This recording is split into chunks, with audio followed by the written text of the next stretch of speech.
గోమాత హిందువులకు ఎంతో పవిత్రమైన జంతువు. ఈరోజు గోమాత మహత్యం గురించి తెలుసుకుందాం.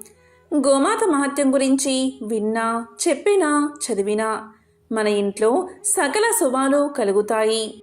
ప్రాచీన పవిత్ర భారతీయ సంస్కృతికి సంపదలకు ప్రతీక గోమాత. భారతీయులకు అనాది నుండి ఆరాధ్య దేవత.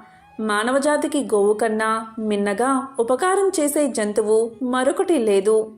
మిగిలిన జీవుల కన్నా గోవు ఎంతో ఉత్తమమైన జంతువు అని, దానిలోని అణువణువు పవిత్రమైనదని ఆధునిక శాస్త్రవేత్తలు కూడా ఒప్పుకున్నారు.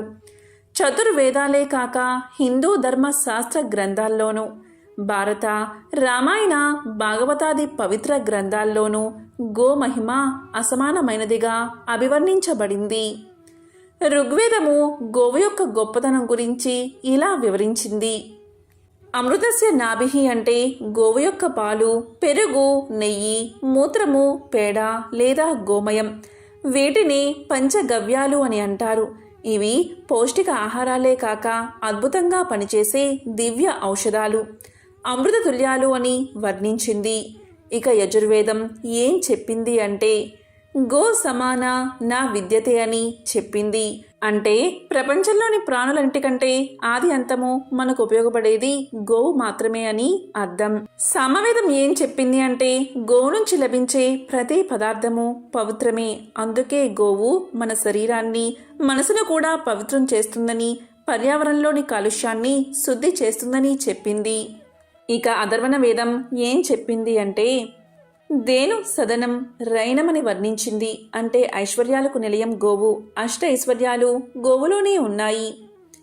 గోవుతో రైతు ధనవంతుడు అవుతాడు, పాడి పంటలను అనుభవిస్తాడు అని చెప్పింది. శ్రీకృష్ణుడు స్వయంగా గోమాతను పూజించి సేవించి గోపాలుడయ్యాడు. గోవు విశ్వమాత. గోవును ఆరాధిస్తే సమస్త దేవతలను ఆరాధించినట్లే అని పురాణాలు చెబుతున్నాయి. భారతీయ గోవును రక్షిస్తే అది మనల్ని రక్షిస్తుంది. గోహత్యకు ప్రాయశ్చిత్తం లేదు. ఒకసారి వినాయకుడు తన తల్లి పార్వతీదేవికి సవతి బాధ లేకుండా చేస్తారని ప్రమాణం చేశారట. అందుకే శివుడి జటాజూటం నుంచి గంగను భూలోకానికి పంపాలని భావించాడు వినాయకుడు. భూలోకాన్ని స్వర్గంగా మార్చడం గౌతమి మహర్షి వల్లే జరుగుతుందని వినాయకుడికి తెలుసు. వెంటనే వినాయకుడు పార్వతీదేవి చెలికెత్తెను మాయా గోవుగా మార్చి ఆ గోవుతో ఇలా పలుకుతాడు. నీవు గౌతమ మహర్షి నివసించే దగ్గర పంట పొలాల్లోకి వెళ్ళి మేస్తూ ఉండు. ఆ మహర్షి నిన్నేమన్నా అంటే నీవు తక్షణమే చనిపో అని ఆదేశిస్తాడు. ఆ విధంగా ఆ మాయా గోవు పంట పొలాల్లోకి చొరబడి పంటను మేస్తూ ఉంటుంది. గౌతముడు అది చూసి భరించలేక ఒక గరికతో దాన్ని అదలిస్తాడు. వెంటనే మాయాగోవు చనిపోతుంది. దీంతో గౌతముడు గోహత్య చేశాడని అందరూ గౌతముణ్ణి నిందిస్తారు. దీంతో గౌతముడు వెంటనే వినాయకుడి వద్దకు వెళ్ళి తన పాపానికి ప్రాయశ్చిత్తం తెలపమని కోరుకుంటాడు. అప్పుడు వినాయకుడు ఇలా చెప్తాడు. మా తండ్రి గారి జటాజూటంలోని గంగను గోవుపై ప్రసరింపచేస్తే నీ పాపం తొలగిపోతుందని తెలియచేస్తాడు. వెంటనే గౌతముడు శివుడి కోసం తపస్సు చేసి శివుణ్ణి మెప్పించి గంగను రప్పించగా ఆ మాయాగోవు బతుకుతుంది. శివుడి జటాజూటం నుంచి వచ్చిన ఆ గంగే గౌతమిగా మారింది. కలియుగంలో గంగా నది, కపిల గోవు, రావి చెట్టు, సాధు పొంగవుల సేవ, ఏకాదశి వ్రతం వీటికి మించిన మహత్కార్యం మరొకటి లేదని శాస్త్రాలు చెబుతున్నాయి. ఒకానొకప్పుడు పార్వతీదేవి కైలాసంలో పరమశివుణ్ణి భక్తితో పూజించి ఇలా పలికింది. నాదా, స్త్రీలు తెలిసి తెలియక ముట్లు అంటూ కలిపిన దోషం, పెద్దలను, బ్రాహ్మణులను, భక్తులను దూషించిన దోషం, పరులను హింసించిన దోషం, పరులను హింసించిన పాపం ఏ విధంగా పరిహారమవుతుందో చెప్పవలసిందిగా ప్రార్థించింది. అప్పుడు దయామయుడైన పరమశివుడు ఇలా పలికాడు. ఓ పార్వతి, గోమాతనందు సమస్త దేవతలు ఉంటారు. అలాంటి గోవును పూజిస్తే సర్వ పాపాలు నశిస్తాయి. ఆ గోమాతనందు పాదాలు రుణ పితృదేవతలు, గొలుసులు తులసీ దళాలు, కాళ్ళల్లో సమస్త పర్వతాలు మారుతి కూడా ఉంటారు. నోరు లోకేశ్వరం, నాలుక 4 వేదాలు, భ్రూమధ్యమున గంధర్వులు, దంతాన గణపతి, ముక్కున శివుడు, ముఖమున జ్యేష్ఠాదేవి, కళ్ళలో సూర్యచంద్రులు, చెవులలో శంకు చక్రాలు, కొమ్ములలో యమ ఇంద్రులు ఉంటారు. కంఠములో విష్ణువు, భుజాన సరస్వతి, రొమ్మున నవగ్రహాలు, మూపురమున బ్రహ్మదేవుడు, గంగడోలున కాశీ ప్రయాగ నదులు ఉంటాయి. ఉదరమున పృథ్వీదేవి, వెన్నున భరద్వాజ, కుబేర, వరుణ, అగ్ని మొదలైన దేవతలు ఉంటారు. ఉదరమున సనక సనంద సనత్కుమారులు, తోకన చంద్రుడు, తోక కుచ్చున సూర్యకిరణాలు, తోలు ప్రజాపతి, రోమావళి, త్రిసంకోటి దేవతలు, పిరుదులయందు పితరులు, కర్రి కావేరు బోలు, పాదుగా పుండరీకాక్షుని బోలు, స్తనాలు 7 సముద్రాలు, పాలు సరస్వతీ నది, పెరుగు నర్మదా నది, నెయ్యి అగ్ని, బొడ్డున శ్రీకమలం, అమృతం కడుపులో ధరణి దేవతలు, గోపచింత గంగా, యమున, ప్రయాగ, త్రివేణి నదులు, గోమయంలో శ్రీ మహాలక్ష్మి ఉంటారు. గోపాద ధూళి సమస్త పుణ్యనదులు తీర్థాల కన్నా గొప్పది. కాబట్టి ఓ పార్వతి, ఈ గోమాత మహత్యాన్ని వర్ణని ఉదయం పఠిస్తే బ్రహ్మహత్య మహాపాతకాలు సైతం తొలగిపోతాయి. ప్రతి అమావాస్య నాడు పఠిస్తే 3 నెలల మహాపాపాలు తొలగిపోతాయి. నిత్యము సంధ్యవేళ పఠిస్తే మహాలక్ష్మి అనుగ్రహం కలుగుతుంది. గోవును ఎవరైతే మనస్ఫూర్తిగా పూజిస్తారో వారి 3 తరాల పితృదేవతలు తరిస్తారు.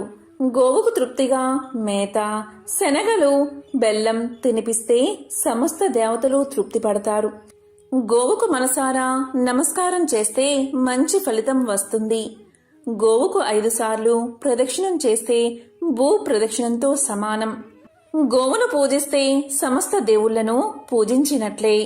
గోమాతను దర్శించి గో ప్రదక్షిణం చెయ్యాలి.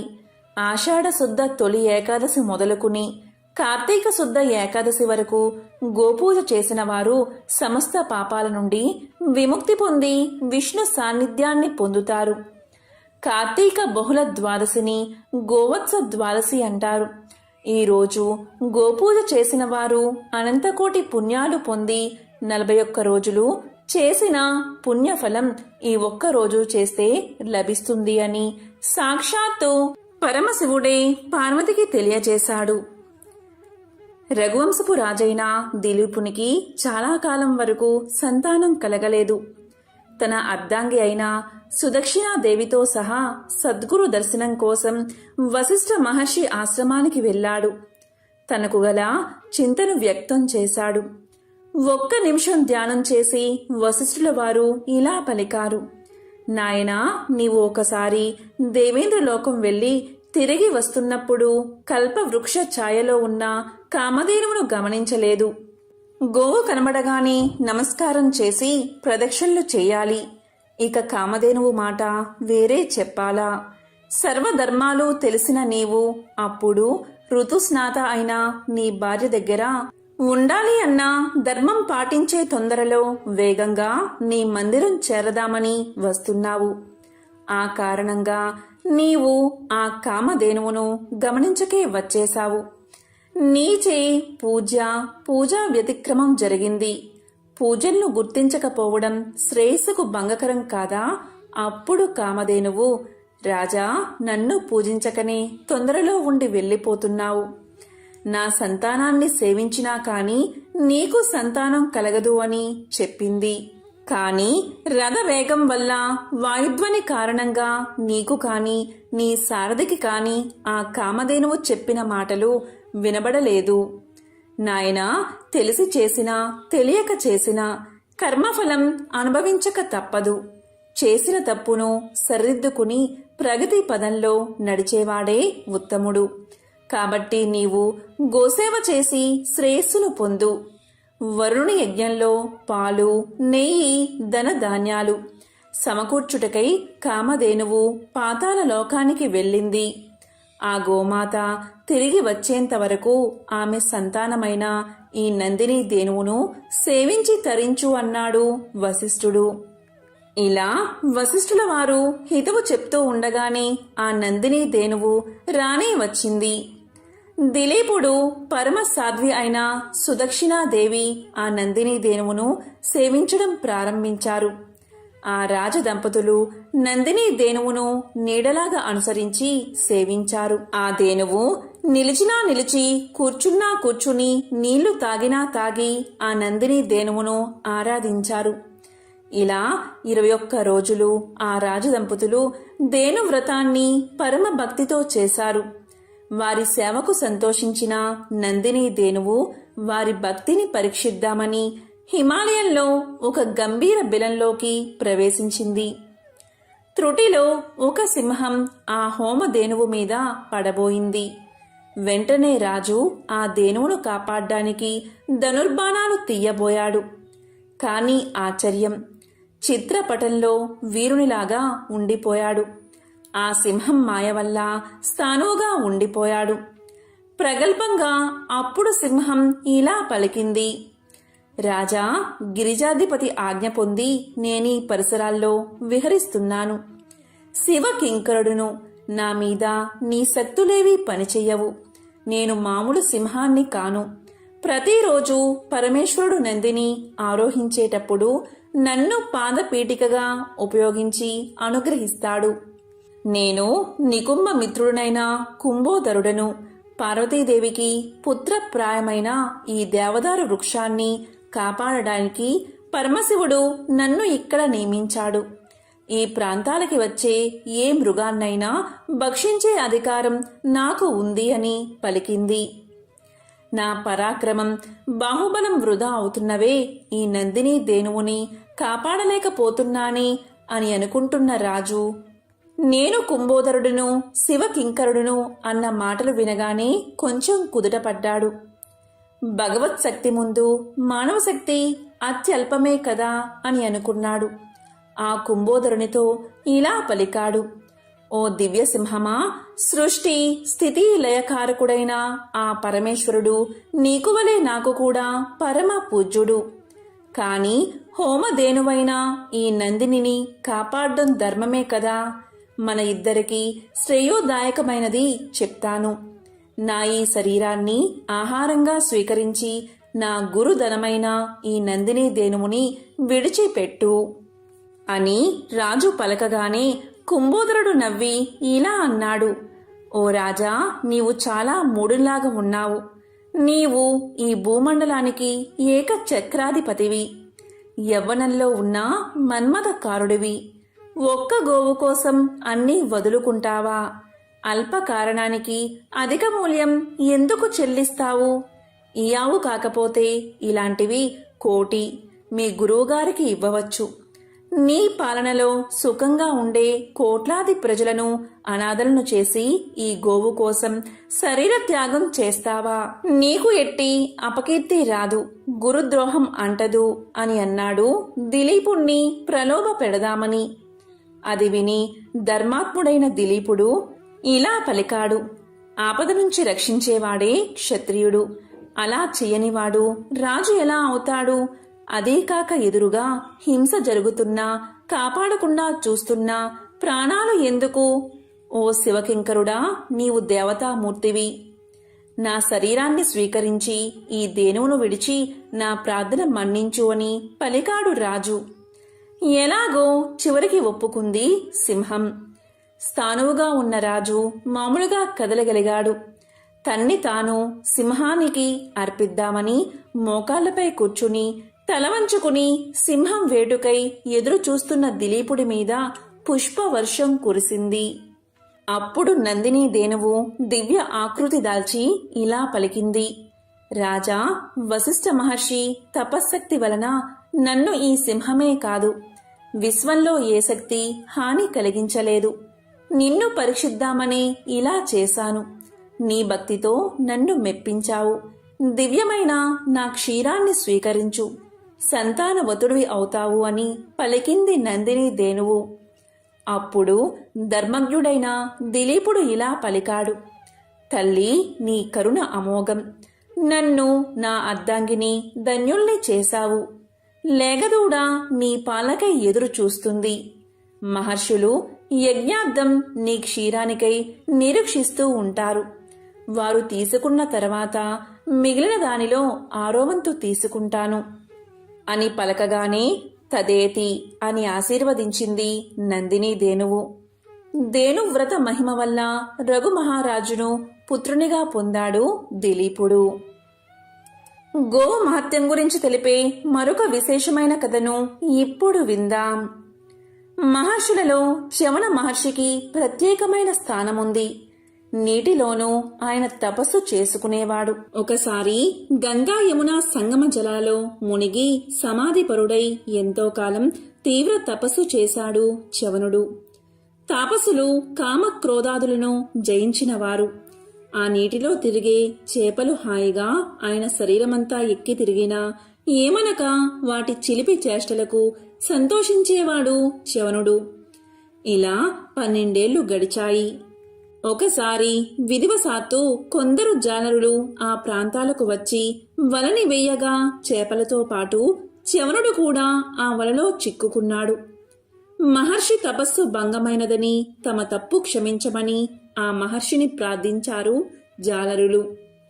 ఓ జాలరులారా, భయపడకండి. మీరే తప్పు చెయ్యలేదు. మీ విధి నిర్వహణలో తెలియకుండా ఇలా జరిగింది. మీ కష్టం ఊరికే పోకూడదు.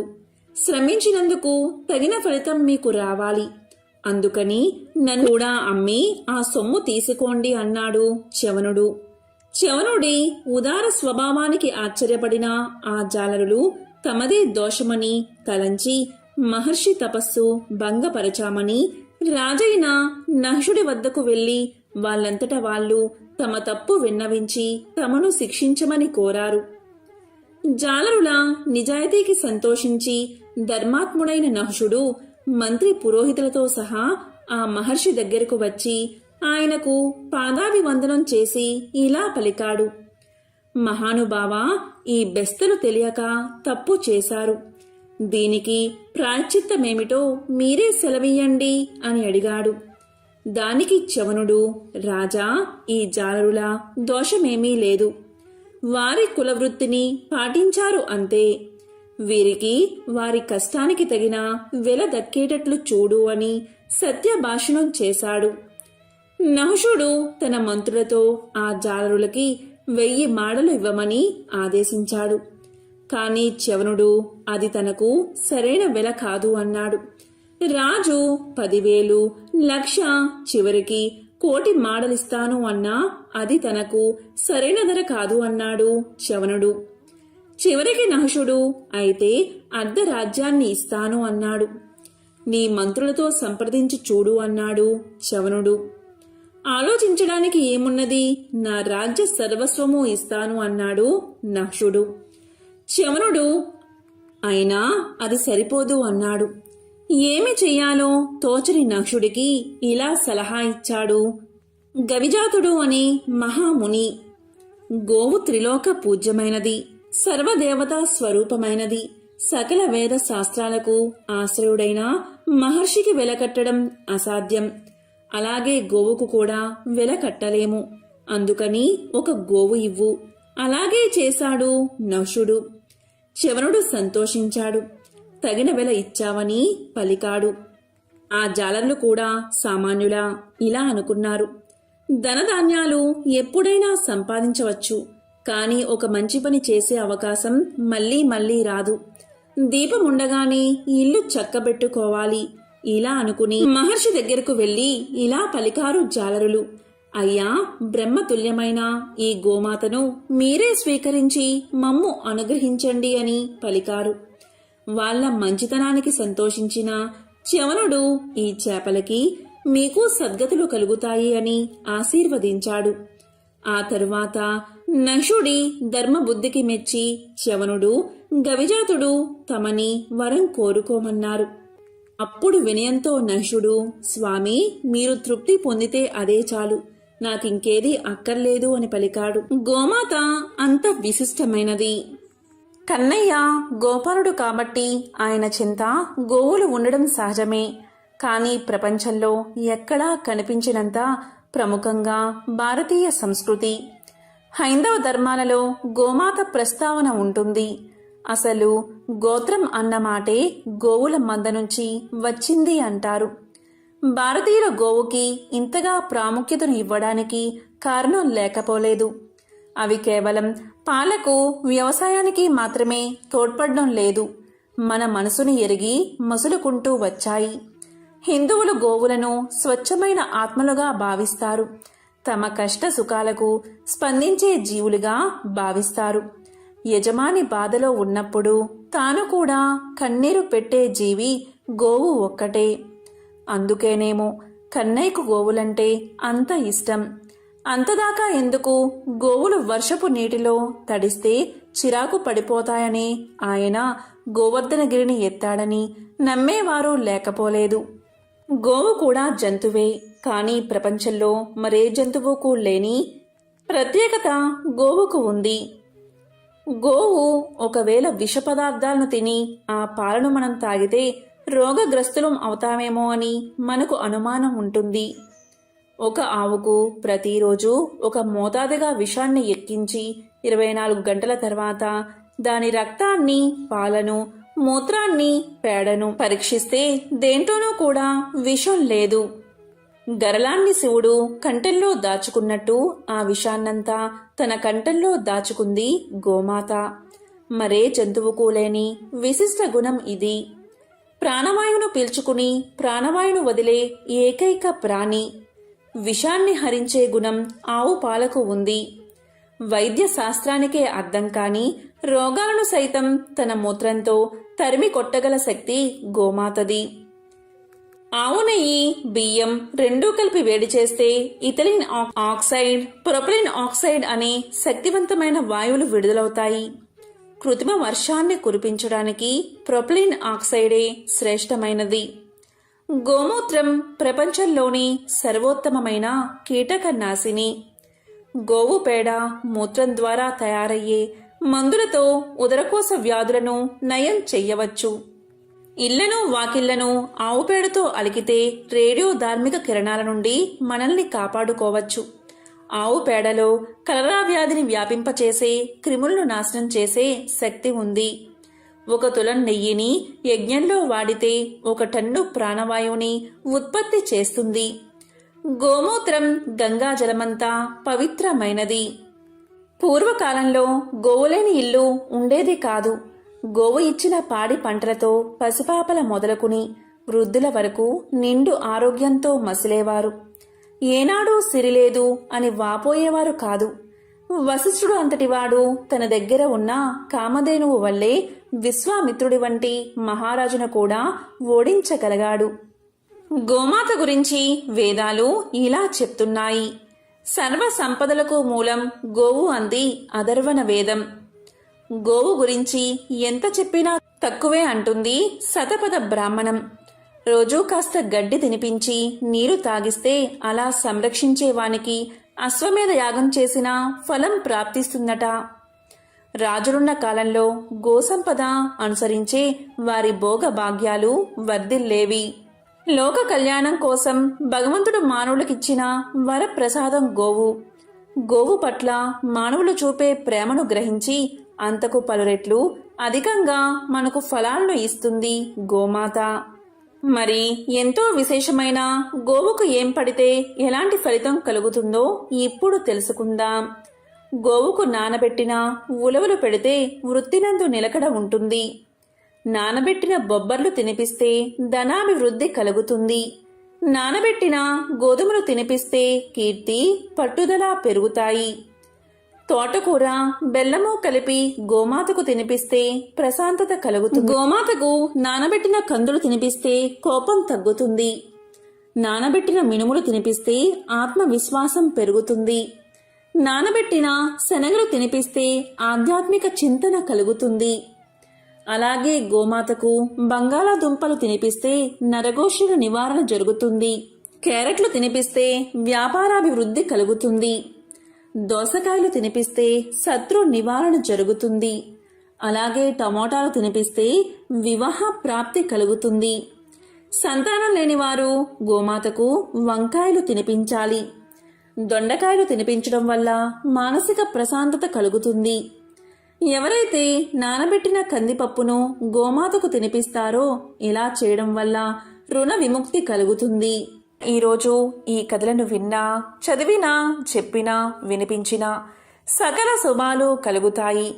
జన్మల దోషాలు తొలగి కోటి జన్మల పుణ్యం వస్తుంది. ఓం సురభ్యై నమః. ఓం శ్రీకృష్ణ పరబ్రహ్మణే నమః.